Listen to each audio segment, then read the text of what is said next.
আসসালামু আলাইকুম পঞ্চম শ্রেণীর ছোট্ট শিক্ষার্থী বন্ধুরা, অনেক অনেক প্রীতি ও শুভেচ্ছা। গোল্ডেন ম্যাথ এডুকেশনের পক্ষ থেকে তোমাদের গণিত বইয়ের আজকে এই যে 23 পৃষ্ঠার যে অঙ্কগুলো রয়েছে, বিশেষ করে নিচে যে অঙ্কটা, এটা অনেকেই কমেন্ট করেছে শোনার জন্য, জানার জন্য, আনসার নেওয়ার জন্য। তো পুরো পৃষ্ঠায় কিছু কিছু বিষয় রয়েছে যা তোমাদের অতি কৌশলে শিখতে হবে, এবং আমি সবচেয়ে কথা দিচ্ছি সবচেয়ে সহজ কৌশলে সেরা নিয়মে আজকে তোমাদের এই সমাধানগুলো করে দেব। এখানে প্রথমে যেটা লক্ষ্য করছো, তোমরা স্ক্রিনে লক্ষ্য করছো সেটা যে একটি পেন্সিল, তোমরা আমি এখানে সবগুলো বুঝিয়ে দেবো, স্ক্রিনে তোমরা লিখতে করছো, আমি তার স্ক্রিন দিয়ে দেখাতে পারছি না। হ্যাঁ, একটি পেন্সিল ও একটি রাবার যথাক্রমে 6 টাকা ও 8 টাকায় বিক্রি করা হলো। বিষয়টা বোঝো, মানে একটি পেন্সিলের দাম কত?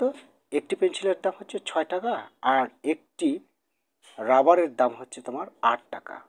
বিষয়টা বুঝতে হবে এখানে। এখন ওখানে বলেছে ক সংখ্যক পেন্সিল, ক সংখ্যক পেন্সিল, ক সংখ্যক পেন্সিল কিলো, একটি পেন্সিলের দাম কত? 6 টাকা। ক সংখ্যক পেন্সিল মানে কি? সেই কয়ের মান নির্দিষ্ট নয়, সেটা ক সংখ্যক হতে পারে, সেটা 5টি, 10টি, 15টি, ক সংখ্যক একটা নির্দিষ্ট মান ধরে নাও। তাহলে কি করতে তোমরা? তাহলে অবশ্যই এই 6-এর সাথে গুণ করতে। ক সংখ্যক পেন্সিল মানে 6 গুণ ক, ক সংখ্যক পেন্সিল ও একটি রাবার আমরা খ টাকায় ক্রয় করলাম, মানে সব মিলে খ টাকায় ক্রয় করলাম। সমস্যাটি গাণিতিক বাক্যে প্রকাশ করি। এখানে এই গাণিতিক বাক্যে প্রকাশ করতে বলেছি। এখন বিষয়টা হলো যে আমরা গাণিতিক বাক্যে এটা প্রকাশ করব কি করে, সেটা কিন্তু করে দেওয়াই আছে, শুধু ফাঁকা ঘরগুলো পূরণ করতে হবে। কিন্তু তার আগে তোমাদের বুঝতে হবে যে এখানে কে বোঝাতে চেয়েছে। হ্যাঁ, এখানে লক্ষ্য করো যে একটি পেন্সিল 6 টাকায় বিক্রি করেছে, তাহলে 6টি পেন্সিল কয় টাকায় বিক্রি করে? কটি পেন্সিল, ক না থেকে যদি 5টি পেন্সিল কয় টাকা বিক্রি করেছে, তোমাকে যদি প্রশ্ন করা হতো যে একটি পেন্সিলের দাম 6 টাকা, 5টি পেন্সিলের দাম কত, তো 5 তো একটা সংখ্যা হতো, তখন কি 5 এর সাথে গুণ করতে না? অবশ্যই 5 গুণ করতে। তাহলে ক সংখ্যক পেন্সিলের দাম কত? 5 না থেকে আছে হচ্ছে ক সংখ্যক, তাহলে ক সংখ্যক পেন্সিলের দাম কত? ক সংখ্যক পেন্সিলের দাম হচ্ছে 6 গুণ ক। তো এখন আমরা এই চার্ট অনুযায়ী পূরণ করতে পারি। দেখো এখানে লেখা আছে যে ক সংখ্যক, আমি তুলে দিই তাহলে তোমাদের আরও ভালো হবে। ক সংখ্যক, ক সংখ্যক, বানানটা ভুল গেল, হ্যাঁ, ক সংখ্যক পেন্সিলের মূল্য, ক সংখ্যক পেন্সিলের মূল্য, হ্যাঁ, কী দেওয়া আছে? এবার ফাঁকা ঘর দেওয়া আছে, একে গুণ, এবার ফাঁকা ঘর দেওয়া আছে, তাই না? তাহলে ক সংখ্যক পেন্সিলের মূল্য কত হচ্ছে? একটি পেন্সিলের মূল্য 6 টাকা। তোমাকে যদি বলতো 5টি পেন্সিলের মূল্য কত, তাহলে এই 6 গুণ 5 লিখতে না? তো ওখানে 5 না বলে বলেছে ক সংখ্যক পেন্সিল, তো ক সংখ্যক পেন্সিলের মূল্য ক গুণ, বা 6টাই আগে দাও, 6 গুণ ক, এটাই হতো ক সংখ্যক পেন্সিলের মূল্য, এটাই হতো ক সংখ্যক পেন্সিল মূল্য। এখন মোট মূল্য, ওখানে বলেছে যে মোট মূল্য কত। মোট মূল্য বলতে বোঝাচ্ছে যে ওই ক সংখ্যক পেন্সিল আর এই যে 8 টাকা দিয়ে একটি রাবার কিনেছে, ক সংখ্যক পেন্সিলের মূল্য হলো কত? এত, আর 8 টাকা দিয়ে তার সাথে আবার রাবার কিনেছে, একটি রাবারের দাম 8 টাকা। তাহলে সেখানে লেখা আছে যে সেটার আবার মোট মূল্য হচ্ছে খ। এটা গাণিতিক প্রতীকের মাধ্যমে প্রকাশ করতে হবে। মোট মূল্য হচ্ছে, এবার আসো মোট মূল্যটা তাহলে কি হবে? এই যে ক সংখ্যক পেন্সিলের মূল্য কত হলো এটা, আর একটি রাবারের দাম কত হলো? একটি রাবারের দাম নিয়েছে 8 টাকা, তাহলে সব যোগ হবে না? 6-এর সাথে ক গুণ হবার পরে তারপরে যোগ 8 টাকা, কারণ মোট মূল্য বলেছে। এই মোট মূল্য নিয়েছে আবার খ। এটা আবার মোট কেন হলো? ওখানে বলেছে যে খ টাকায় ক্রয় করলাম। খ টাকায় ক্রয় করলাম মানে মোট জিনিস যেগুলো নিয়েছে, 8 টাকা দিয়ে একটি রাবার নিয়েছে এবং ক সংখ্যক পেন্সিল নিয়েছে, এই মোট জিনিস খ টাকায় ক্রয় করেছে।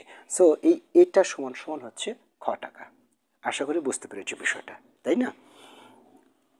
আমি আরও একবার বুঝিয়ে দিচ্ছি যে একটি পেন্সিলের মূল্য 6 টাকা,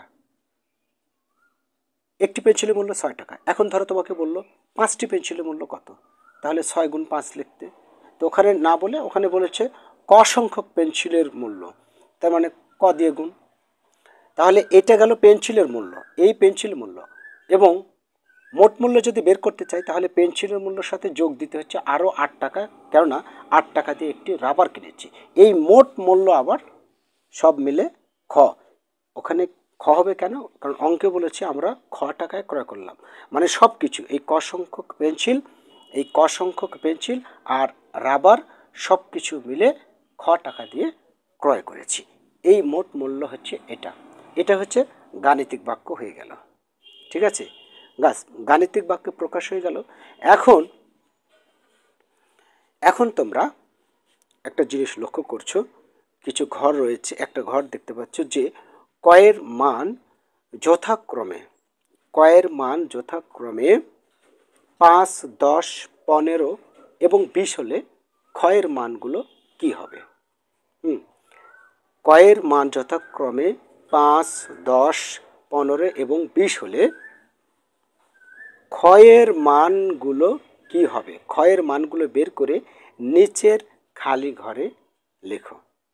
অর্থাৎ খালি ঘরে এখন এই কয়ের মানগুলো দিয়ে এই যে এটা পূরণ করতে হবে, বিষয়টা এরকমই। এই জিনিসগুলো এখন কয়ের মান এই যে 5, 10, 15 এবং 20 দিয়ে পূরণ করতে হবে।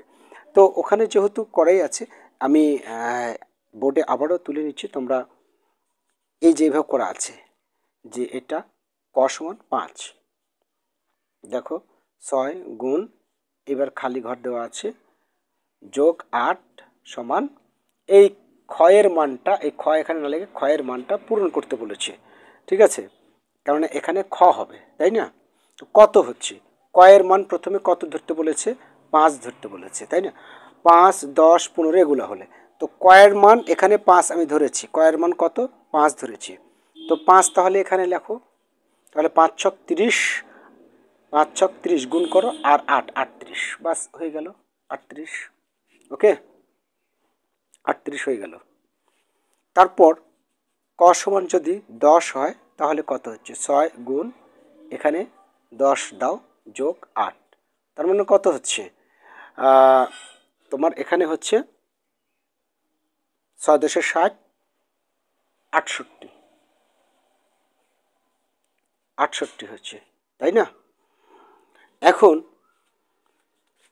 সবগুলো দেখুন হয়ে যাবে। এখন এগুলো পারবে না তোমরা? অবশ্যই পারবে। তারপর 15 বসাবে।